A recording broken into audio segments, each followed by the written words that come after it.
This is where we are. We're talking about the different types of psychology uses that people put psychology to. If you are a biologist like I was, then you would probably be more interested in the biological. If you were behaviorist, you will believe in the effects of punishment and rewards and so forth and so on, so that we have ways of describing how people approach psychology, and that's what this is, rather than the functionalists and the structuralists. So the sociocultural way, we've talked about the biological, the behavioral, cognitive, psychodynamic view from Freud, the humanistic views, and the evolutionary views. And now we're at the sociocultural view. The sociocultural view was changed dramatically with the writings of Lev Vygotsky. He lived from 1896 to 1934, a long time, but he lived in Stalin's time, and unfortunately Stalin didn't like anyone who was smarter than him. That included the medical profession, and so their medicine didn't really improve much, was pretty poor actually for the rest of the world, the developed world, and he caught a typical cold that should not have killed him, and it did. We talk about, I haven't talked about Bekhterev actually. When we talk about Pavlov, we'll talk a little bit about Bekhterev, who was actually murdered by Stalin. So he could have been very influential along with Lev Vygotsky if they had gotten to know each other, but Lev Vygotsky and himself, they died. So much early, too early in their careers. So we talk about scaffolding in this section when we talk about it, when we get to that section, how we learn. And scaffolding is one of the ways that we teach young children how to do specific tasks. A scaffold is something that if you can't you build a wall as high as you can reach, and then you put a scaffold in which pops you up a little bit. You can reach a little bit further. Then when you get as high as you can reach, you push another scaffold up. And that's what he was interested in, this idea of helping children to do the tasks that they can do with you, but they can't do alone. And if you're helping a child do a task and they can do it themselves, you will know, because they will tell you, Mama, I can do it myself. And then you know it's time to move on to a different scaffold. So the view of human nature that these, and because he died before he became famous, his work just disappeared until some Americans were looking through documents and found his research written in Russian, and they knew Russian and English, and so they translated it into English, which changed the sociocultural world. So the view of human nature for socioculturals is we are human animals, social animals. Human behavior has to be interpreted in the social context. You can't study a person in a laboratory by himself and say this is the way humans are, because we want to be around society, and society changes the way that we behave. So what determines our behavior? Our culture, what we brought up in, our family traditions, our religious traditions. Those are the things that determine our behavior. Also, the social norms that we're placed in, and we'll talk about social norms in this class as well, and the expectations that we have from what we know is a reasonable expectation of the world to move in a specific way, and social learning, which we will also talk about in the developmental section. So the focus of study for the socioculture is social interaction, socialization, cross-cultural differences, and the way that others influence us. If you're in a store or in a classroom, if you're in a classroom and there is a camera in the corner with a light on, you assume the camera is recording you, and you will behave differently with the camera on, even though you don't know for a fact that there's somebody on the other side watching you. So that's the way others influence us in many cases. There are two major types of psychologists that fit into one of those categories, or multiple categories that we just saw. The experimental psychologist, and I am an experimental psychologist, I do research. I'm not trained to help a person in a crisis situation with a therapy session. Of course, in crisis, we help anybody as much as we can, and we pass them on to someone who can do a better job, a trained person. The applied psychologist is the person you push them on to, the person that can help, that's been trained to help a person through their issue, whatever their issue is. So experimental psychologists conduct most of the research across the psychological spectrum. They often teach in colleges and universities because colleges and universities are strapped for money. They need money. And when you're doing a research project, you're not doing it for free. Usually you have put out some sort of feelers to the government, and you are doing something that the government will pay for. So the government pays a ton of money toward your particular research, and the university gets to keep a little bit of that research money. So that means that the professors at universities and colleges where they do research are more interested in their research than they are in teaching, because they have to do research, they have to publish in order to stay at that university, and that means that they're not really concentrating well on their teaching. Whereas at College of the Albemarle, we don't have any research requirements, and so all we are dedicated to is teaching. These people often work in private industry or for the government conducting research across the psychological spectrum. We'll talk some about that research later. So the applied psychologists, remember, have the goal of helping other people to achieve a better state. So use the knowledge developed by the experimental psychologists to solve human problems.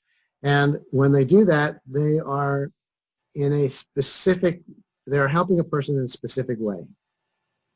And that means that there are different types of applied psychologists.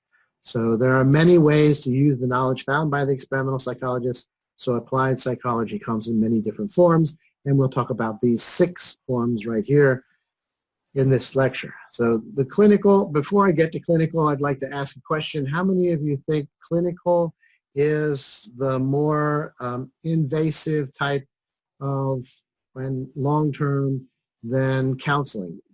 They're both almost exactly the same, counseling and clinical, but which is more medical and invasive? I would say counseling. Yes, a lot of people do. The clinical is a clinic. You can think of a medical facility, and that's why I wanted to ask this question, because you might get it wrong. Now, lots of students do get it wrong on the quizzes and the tests. The clinical diagnosis, a person who's doing a clinical therapy is doing very in-depth therapy with a person who has major issues. The counselor is an easier job, and the clinical psychologist must have a PhD, where the counseling psychologist can have just an MD and work under a clinical psychologist. So the clinical psychologists, these psychologists work with the people who have problems with social and emotional adjustment, severe problems with emotional adjustment. The clinician is more likely to have a private practice, because severe cases will take more than a year and a half to fix, and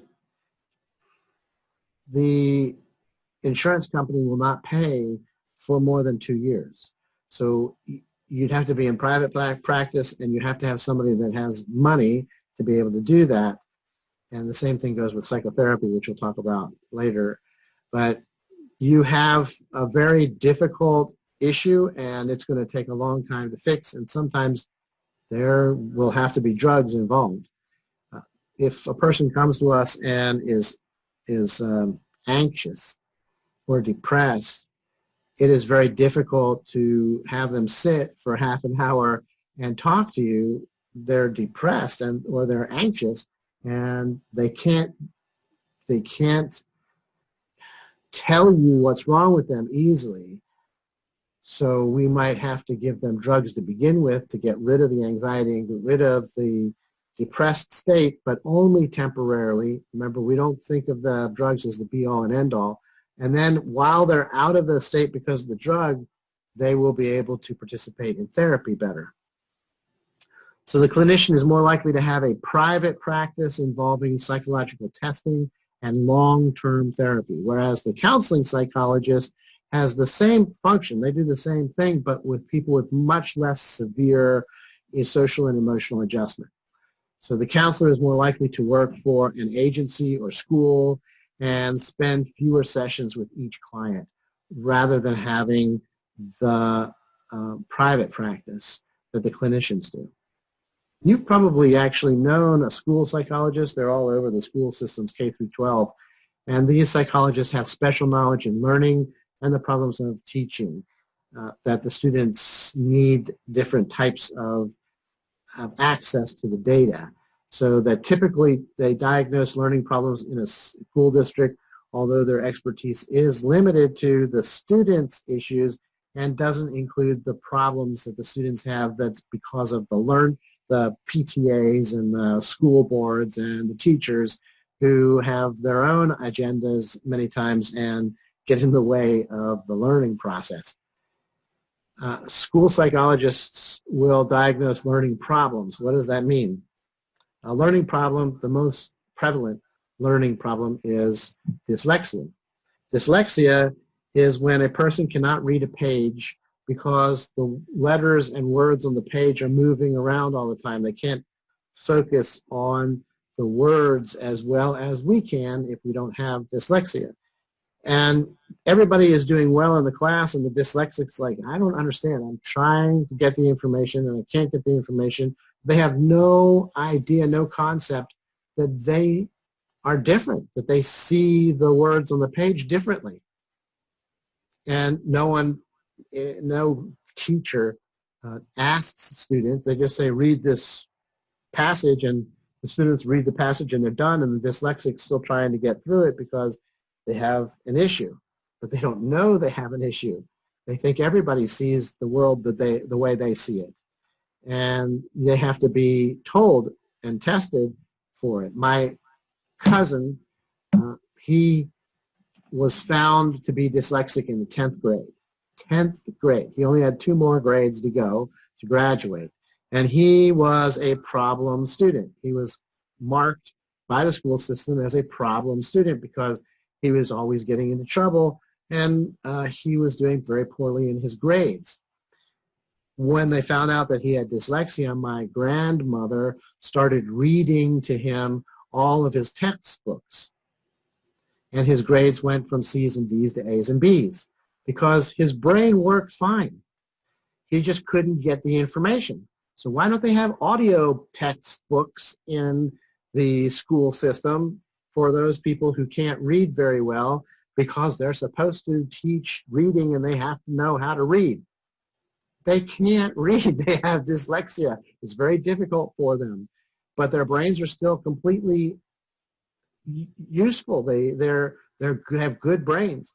And my cousin, he graduated from high school and then went on to get his business bachelor's degree.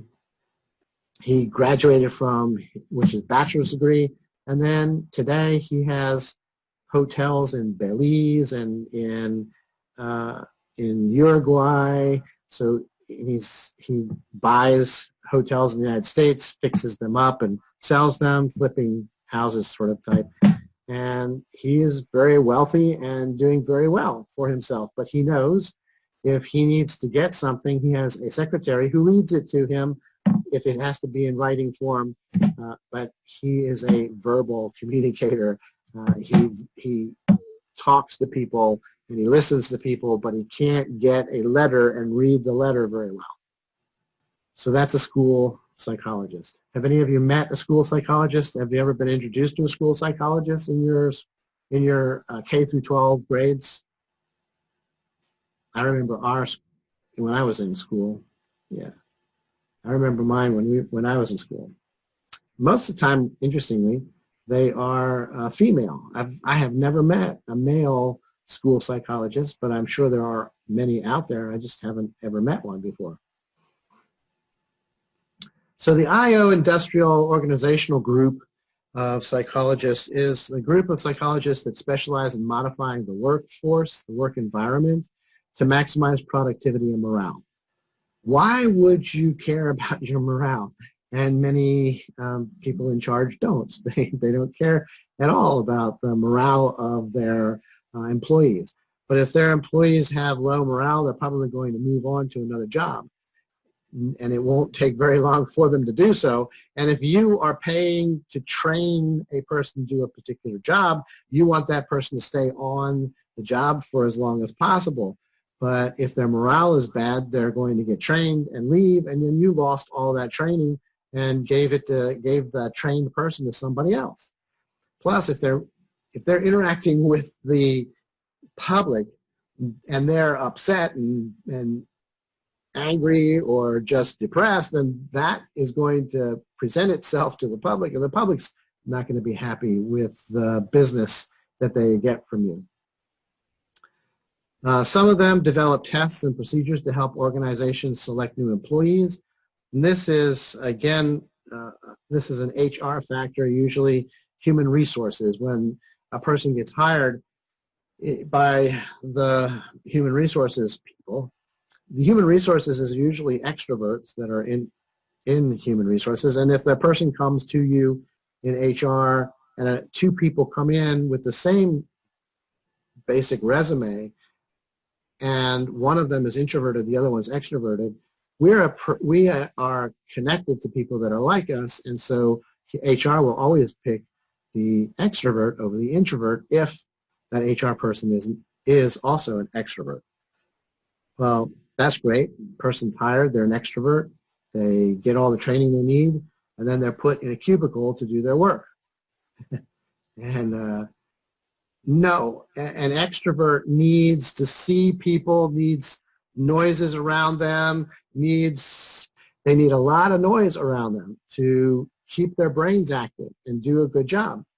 They will leave that place rapidly if they're stuck in a cubicle. Knock the walls down. Let people see each other. Let them interact a little bit. That'll keep the extroverts happy. For the introverts, they would love the cubicle. They don't want to be out in the real world. They like the cubicle. And we will see this in a later lecture, but I'll give you a little bit of a hint here. The extrovert's brain is dead. An extrovert can lay their head down on a pillow and be asleep in 4 or 5 minutes because their brain is just not active. And they need the activity in the world to be able to keep their brain active. Whereas an introvert's brain is always active, way too overactive, and so they sit in their pillow and they're just information just flowing through their brain. They can't shut it down. So introverts like to study in silence, whereas an extrovert likes to study when there's a lot of noise. And if you have a sibling that's an extrovert and you're an introvert, you probably clash on those levels because they're always telling you to turn off the sounds, the music, the TV, whatever, so that they can study. But you need the music and the TV on in order to study if you're an extrovert, to keep your mind active. So some specialize in marketing and training. Others help organizations modify their organizational behavior to keep turnover of the employees low. The engineering group of psychologists is an interesting discipline. They are people who engineer or put together parts and equipment that people use, and they try to make it ergonomically useful, which means it fits the human body well. A keyboard does not fit the human body well.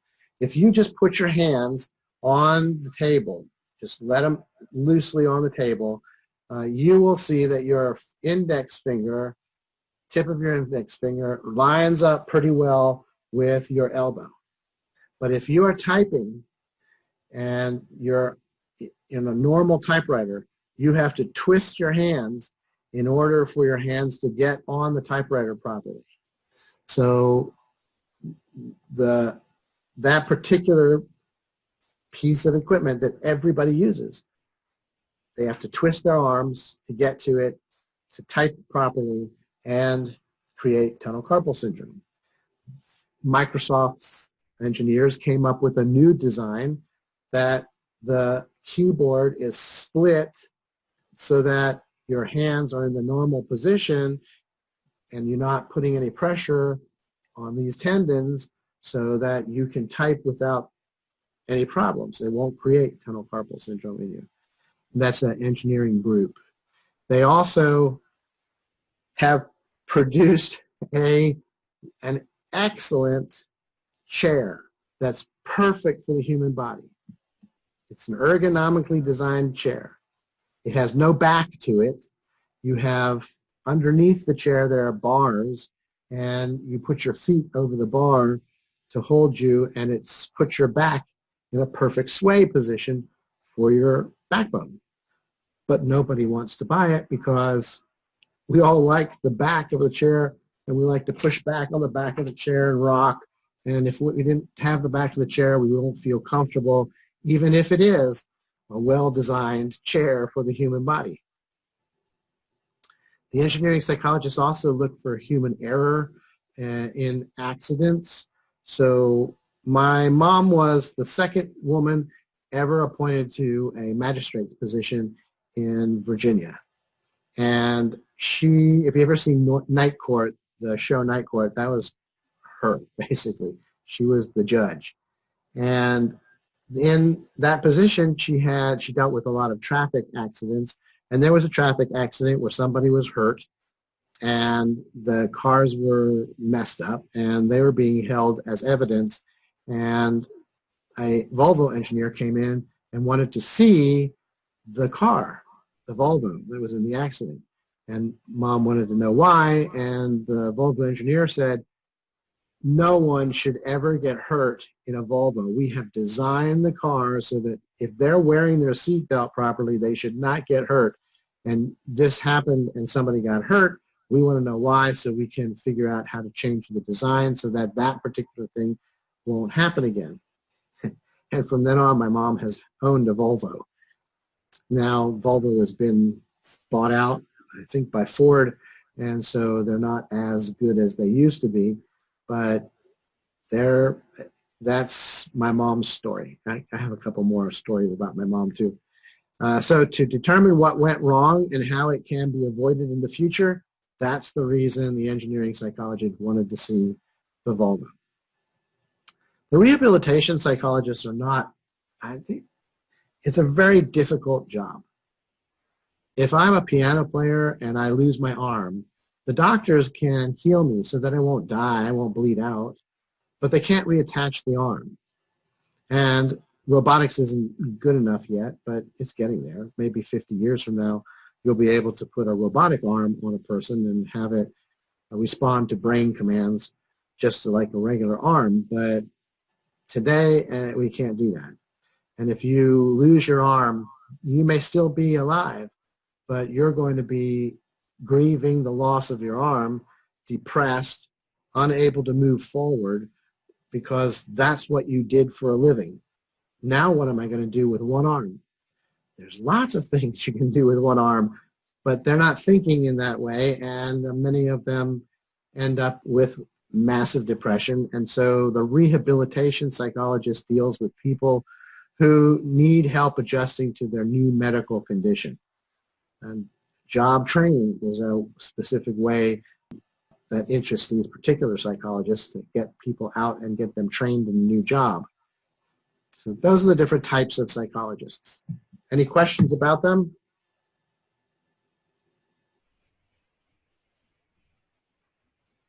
Okay. So remember, your discussion question is based on these biological, behavioral, cognitive, psychodynamic, humanistic, evolutionary, and sociocultural views of psychology. And your discussion question is, which one of these speaks to you? There's no right or wrong answer. You just pick the one that spoke to you and back up your reasoning why you picked that one. So now we'll continue on with the science of psychology. But it used to be a philosophy. Psychology did not have a science until Wundt came along and started his laboratories in psychology, and then we've become more and more and more scientific as we go along. But in order to have something to see the difference between some things, you need to see what the opposite side is as well. So that's pseudoscience. Psychologists use the scientific method or empirical observation without the scientific method to acquire new knowledge. And psychology disputes the unfounded claims from other pseudosciences. Some of those other pseudosciences might be astrology, palmistry, psychics, parapsychology, reading minds, all kinds of different things that you are probably familiar with, ghost hunters. So if you're interested in extrasensory perception, which most of my students usually are, they think it's pretty cool.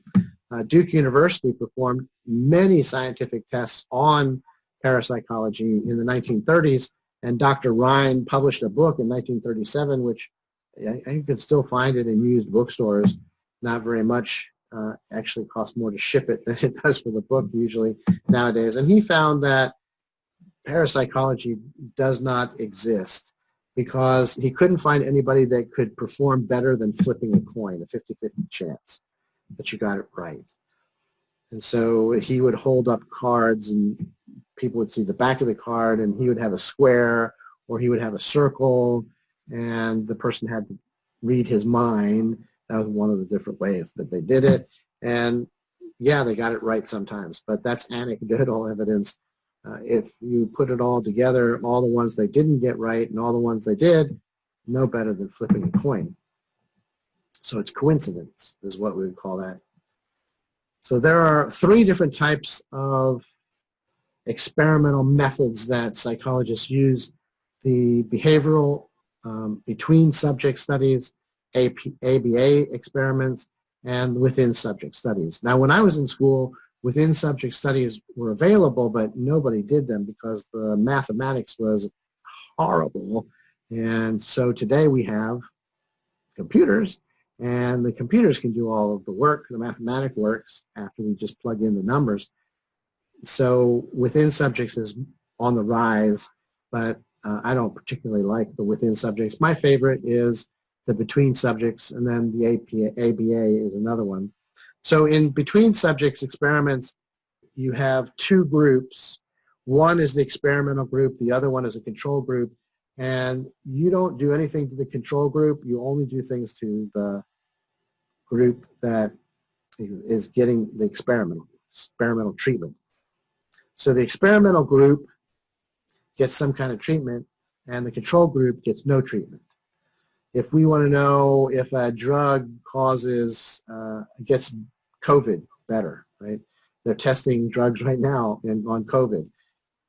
We have to have two groups, both of them with COVID, both of them exposed at the same time, both of them have the same amount of exposure to the COVID, and then we see if the experimental group gets better faster and has less deaths than the control group, which has no experimental treatment.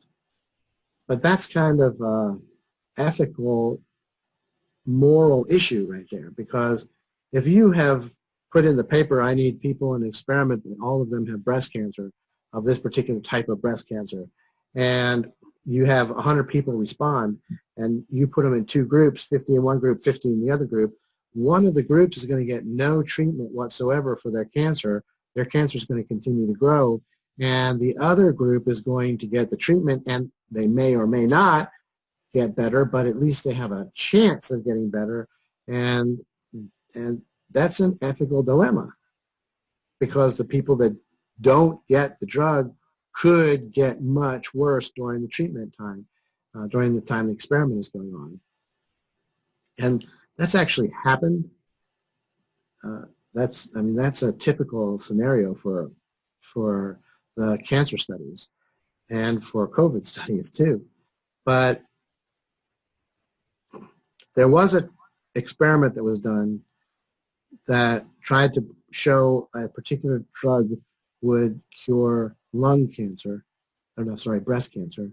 And the control group, the control group, everything was shut down because the people in the experimental group got better almost 100%. It killed the cancer. And they shut the program down and gave all of the other treatment, control group, the treatment as well. So once you've got almost nearly 100%, you don't need a control group. You need the control group because sometimes the control group changes and it shouldn't. And so however much it changes, you might have to remove that information from the results of the experimental group. So the way to control for this issue is not just a control group, but a placebo control group also. We'll talk about placebo controls in another lecture, but this idea is, a placebo is, if I give you a sugar pill, you should not get better. And yet, many people do get better given a sugar pill. And the reasoning for that would be that when you are stressed, your immune system is compromised. It does not work as well. If you're taking a pill and you have been told that pill is going to help whatever it is that you have a problem with, then your immune system, your stress level goes down. Hey, I'm taking what I need and I'm going to be okay. And your immune system comes back online and you get better. Some people do. So about 33% might get better. And if we had the 99% of the people getting better, I don't care about the placebo control group. This stuff works. And we would give it to the control group or the placebo control group then at that point. So do you understand the between subjects group? I'm seeing lots of yeses, so I think I can go on then. All right, so let me go on to the ABA experiment. Right? The ABA experiment tests a person or an animal at the beginning of the experiment to see what their blood pressure is, let's say, and then they give a medication, and then they test the medication. This is the B side. The A side, there's nothing happening. The B side, they're getting medication. We're testing them to see if their blood pressure improves because of the drug that we're giving them on the B side. Then we take the drug away and see if without any drugs, there should be back to A again if the drug did nothing to them, or they may take a week to get down back to their A state, or they might go immediately back to their A state, or they may never get back to their A state. They may have stabilized with that particular drug that was given to them. So they don't need to take the drug for the rest of their life. They just need to stabilize, and then they're fine after that. So that's the ABA experiments.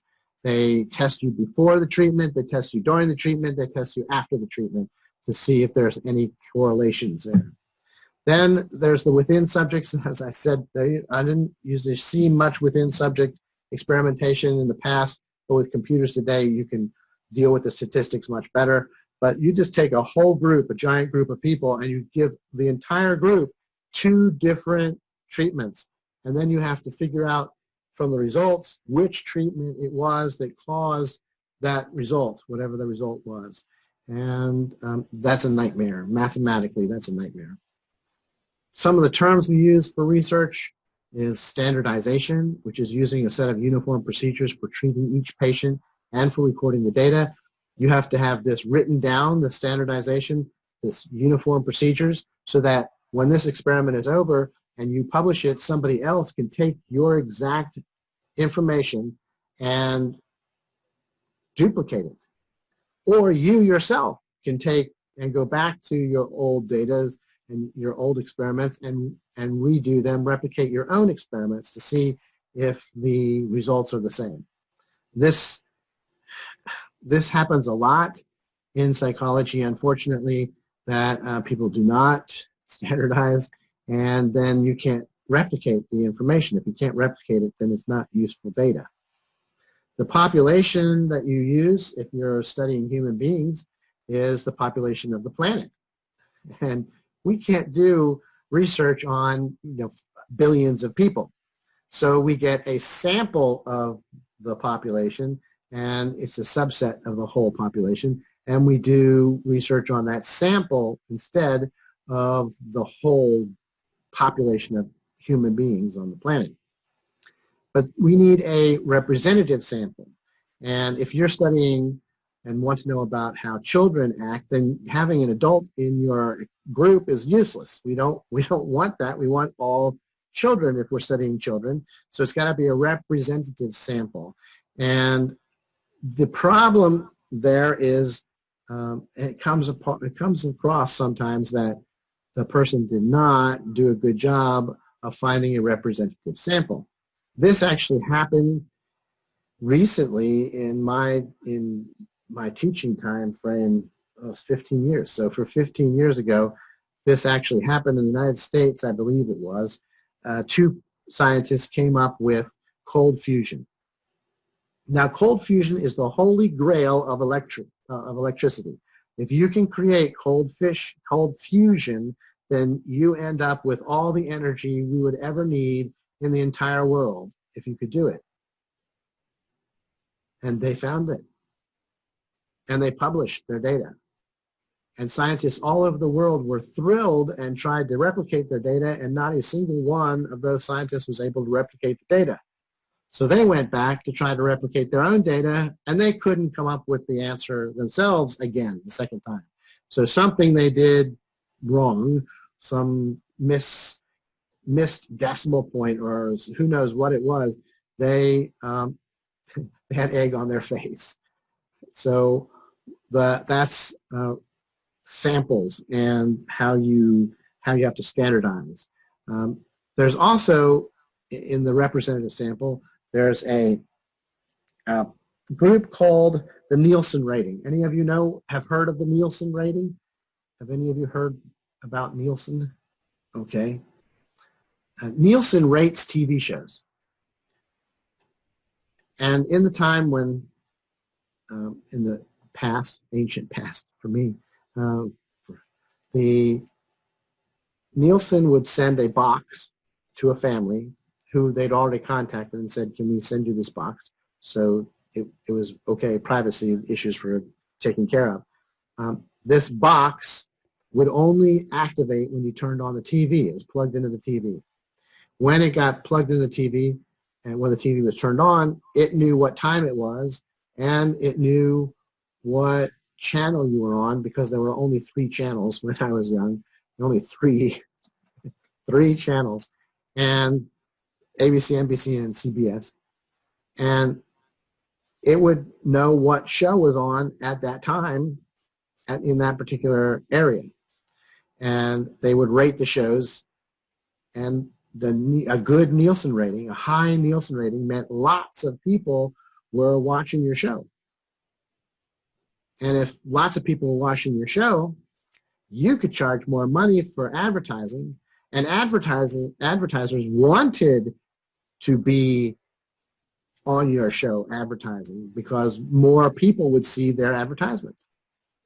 And they got sued by a whole group of marketing people because their boxes were only sent to white Anglo-Saxon Protestant middle-class families. And they are not a representative sample of the population. If I have some product that I want to sell to African Americans, I don't care how many white people are watching the show. I want to know how many African Americans are watching the show. If I'm selling something to the Jewish population, I want to know how many Jewish people are watching. I don't care about how many WASPs are watching. It doesn't make any difference to me. And they're pretending as if the data that they have is global data, and it's not global data. It did not have a representative sample of the United States. And so they changed this to have boxes in many different locations. And today I don't think it's really useful because we get internet. I mean, and the internet knows us really well. How many of you have ever searched for something on Google and then gone into Facebook, and there are two completely different companies, but automatically you're getting all the advertisements for that thing that you searched for? Do you guys get that? Yeah. Yeah. Yes. So they know us pretty well, but they don't know everything about us yet. I have a friend who's gay, and the guys are going to understand this because guys get pictures in advertisements of skimpily clad ladies, nearly naked ladies, and the hopes that the men will click on that picture and see what the advertisement's about. Women don't usually get those. So they know the difference between men and women, and they send out advertising based on your sex. Well, he gets the same pictures, but he doesn't click on them. He needs a half-naked guy to click on the picture to see what that advertisement is. So they don't know everything about us yet, but they're sure getting close. We use the terms validity and reliability interchangeably, and that's wrong. Reliable means, in psychology and science, that the test will produce the same results or very close to the same results every time you take the test. So my scale is really good about being reliable on my weight. I get on the scale in the morning and I have a specific weight. I get off the scale. If I step back on the scale, it gives me the same weight. Extremely reliable. It's even reliable between days because I can step on it the next day and it's basically the same that it was the day before and the day before that. It's very reliable, but completely invalid because I got sick and tired of seeing that number, and so it has a little way to zero out the scale, and I have turned that zero out back to negative 10 degrees, basically negative 10 pounds. So it doesn't show me my weight anymore. It shows me my weight minus 10 pounds, and that makes me feel so much better. And I realize it's not the right weight, but it makes me feel better seeing that weight. It's a completely invalid result, even though it's very reliable because it continuously gives me that weight. So there's a big difference between reliability and validity. When you're creating a test for something that you've never, ever tested for before, and no one ever has, then you create a brand new test and you get reliable results and you feel really good about it. But the reliable results may not be valid. There's going to be a lot of testing that has to be done to prove that you actually were testing the thing you wanted to test. And I'll pick on the IQ numerous times during these lectures. The IQ is one of those. The IQ stands for intelligence quotient. Have any of you taken an IQ test? Some no's and some yeses. When we get to the personality chapter, I think it is, and the intelligence chapters, I'll have tests that you can take in the lecture series. So these are very reliable tests. You can take it and your score will be basically the same each time you take it. But is an IQ test actually testing your intelligence? And the answer to that is no. It's testing how much knowledge you have compared to the people around you. And if you're in a poor family, you probably have less information than a family who has more money that can present their children with more access to the internet, more learning games, better books. So your experiences as a poor person may show a low intelligence, which actually is low amount of information compared to the other people in your age frame. And I'll give you this story, and I'll repeat this story again in the intelligence chapter. But when my wife and I were dating 30 years ago, we've been married for 26 years now, almost. And when we were dating, she would say, "Oh, what a pretty flower." I'd say, "That's a chrysanthemum." She'd go, "Oh, that's a neat flower." I'd say, "That's a tulip." Like, "Oh, look at that flower." I'd say, "That's a bird of paradise." So I'm thinking, what is wrong with this woman? She doesn't know anything about flowers. She lives from the time she was 12 years old in Rodanthe in the Outer Banks. And finally, I went down with her to the Outer Banks to meet her parents. And we were walking along the beach, and I picked up a shell that was absolutely perfect. There were no flaws in it. And, you know, lots of shells have cracks and holes where the birds have tried to get to the animal that's inside of it. But this is a perfect shell. And I held it up and I said, look at this. It's a gorgeous shell. And she said, snark-eyed moon snail.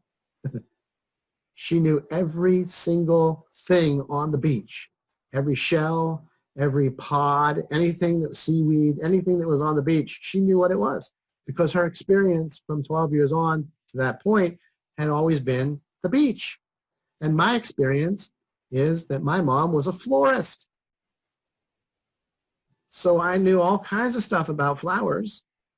But if you give me a test on seashells, I'll look like an idiot. And if you give her a test on flowers, she wouldn't pass that very well either. So it's how much knowledge you have, and we don't know what kind of knowledge you do have. So the IQ test is reliable, and as an intelligence test, it is not valid. But as a test for how well you're going to do in school, it is fairly valid for that K through 12, because in K through 12 we teach to the medium average student. So people who know a lot more than their grade level are going to show a higher test score on the IQ, and those people who know a smaller amount of the data, then they're going to show a smaller number on the IQ score. So if you're in 4th grade and you score well in 4th grade, that means on the IQ, that means you know as much as the average person in 4th grade. And if you are in 4th grade and you do very well on it, it just means that you have more knowledge for some reason than the average person in 4th grade. It doesn't mean that those people can't learn better, learn more, and match your score later, but it tells us how well you're going to do in 4th grade. Because if we know you know all the information that is in 3rd grade, then you're going to do well in 4th grade. But if you haven't gotten the information necessary in 1st and 2nd and 3rd grade, then you're not going to do very well in 4th grade. And the IQ test will show that. But it's not an intelligence test. It's how much you know compared to other people your age. Do you get that? The difference between reliability and validity. I got one yes. Where is everybody? There we go. Okay.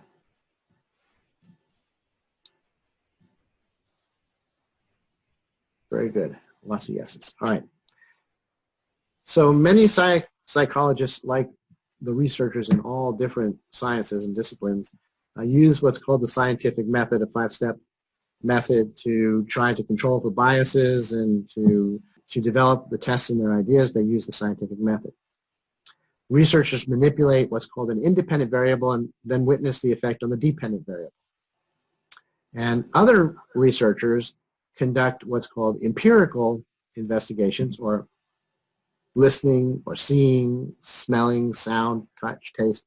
And so without manipulating any variables, that's just empirical observation. We'll talk about some of those in this class in another lecture. But the scientific method is a very interesting way of doing your work. And it's not just the psychologists, but almost every science discipline uses the scientific method.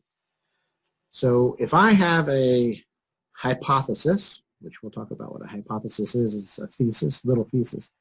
If I have a hypothesis, and my hypothesis is students will take tests in the classroom, and they will do much better in a cold room than they will in a hot room.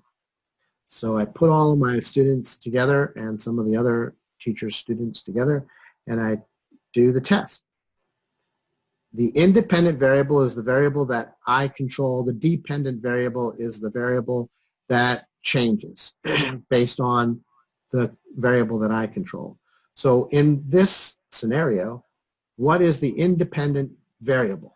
Who's the first person to get what the independent variable is in my situation where I'm testing students in a classroom to see how well they do on their tests in a hot room or a cold room?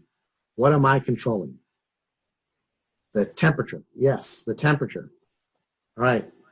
So I'm controlling the temperature, and the temperature may or may not have anything to do with the test scores.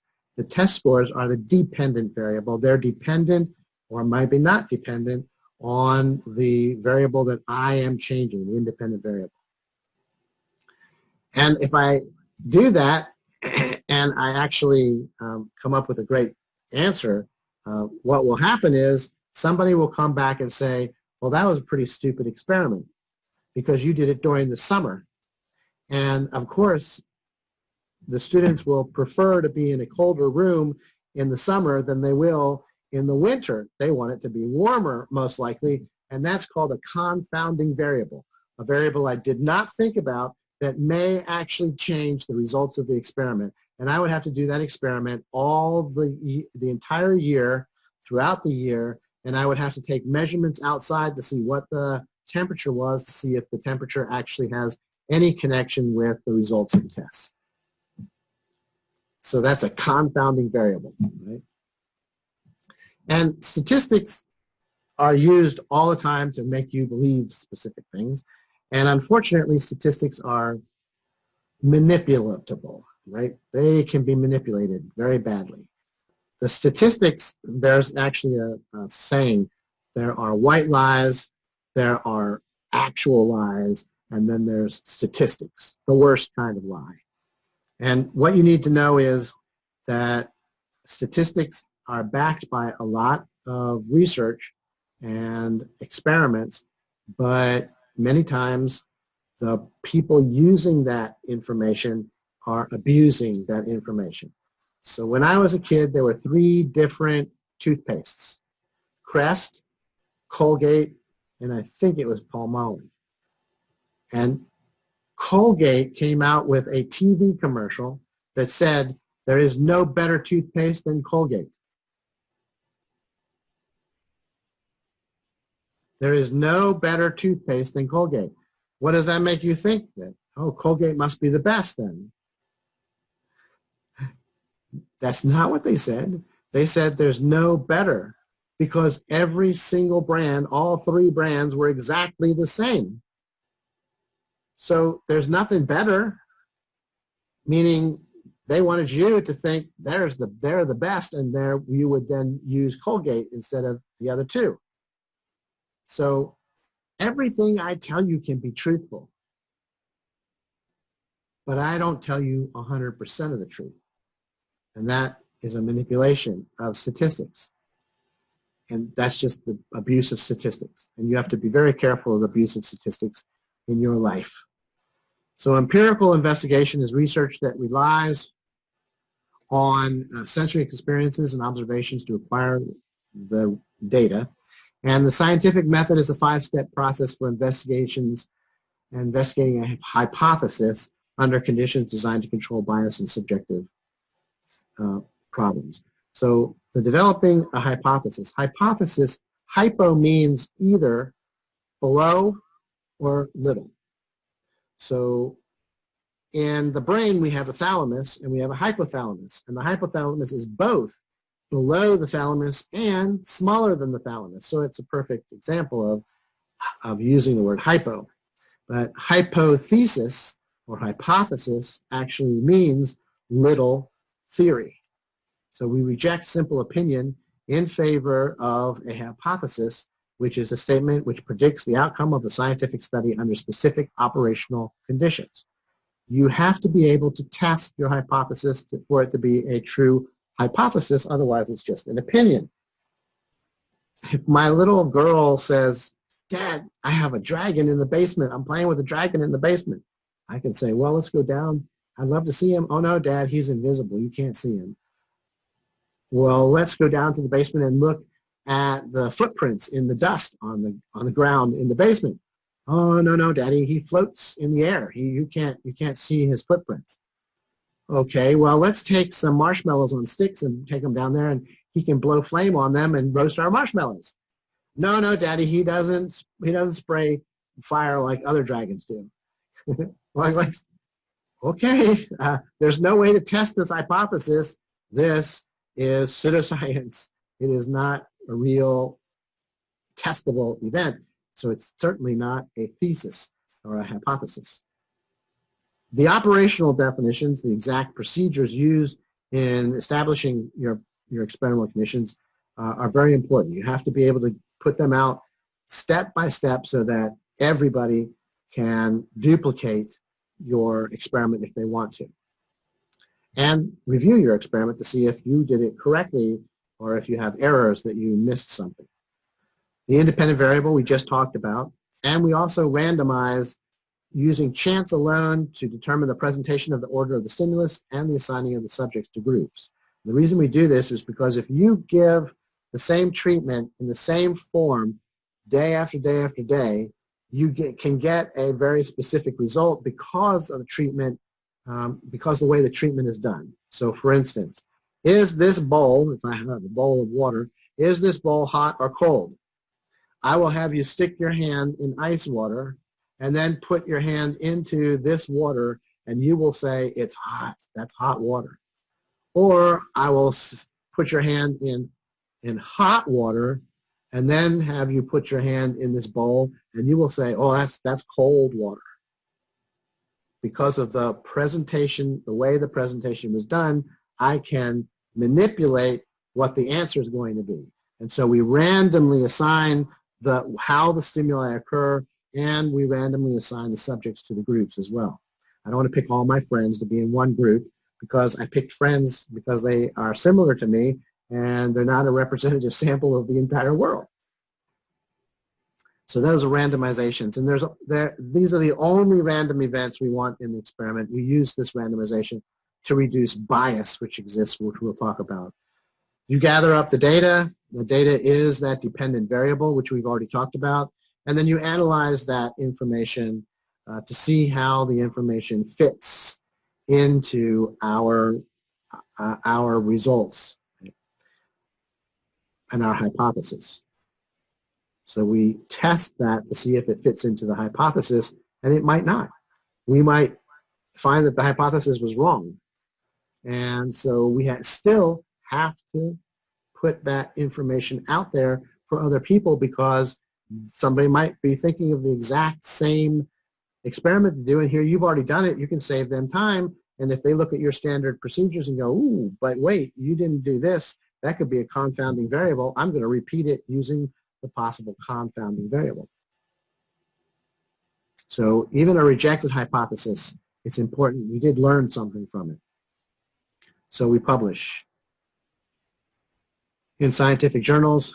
There are lots and lots of different types of scientific journals, and they accept experimental results on a monthly basis, and any interesting experiments are reviewed by a group of the professionals that are employed by that magazine. So it's peer reviewed, that's what that's called. And if those professionals feel the experiment is worthy of print, then the magazine prints the experiment in an upcoming publication. And when other professionals read the experiment, some will argue the points made by author and will recreate the experiment to prove their point of view. And so all experiments are tested and any alternative views are proved or disproved by other scientists. But if somebody doesn't give you proper critique, right? If they're just criticizing you and not critiquing you, then just ignore them. Critics don't tell you how to do it better. They just tell you how that you did it wrong. So it's not useful critique. So critics are terrible, but critiques should be useful. People telling you, well, you forgot one thing, ha ha ha ha. That's a terrible person just trying to make you feel bad. But hey, you forgot something. It could be a confounding variable that is the outside temperature, and so you need to redo this experiment again using the outside temperature. And that's useful criticism, critique. I'm going to stop here because this is where I stopped in the last class. That's it. If you have questions, stay and talk to me. Otherwise, head on out, and I will see you on Thursday. Have a good day. I have a question. Yes, ma'am. So I took the quiz the other day, and so after you take the quiz, do you just take it until you get 100 again, or what are you supposed to do? You can do anything you want to with it. I have put those quizzes out there, and once they're open for the entire semester. You can take them as many times as you want to, and your highest score counts. Okay. Which means that once you get 100, you can't go any higher than that, but you shouldn't stop taking it because now you take it without any repercussions. Okay. I mean, you can push your books and your notes aside and just take the quiz and see how much you actually know without the books and quizzes and books and notes. And if you can do a 75 or 80% on a test without books and notes, then you're going to do fairly well on the tests. Okay. Thank you. Does that make sense? Yes, thank you. You're welcome.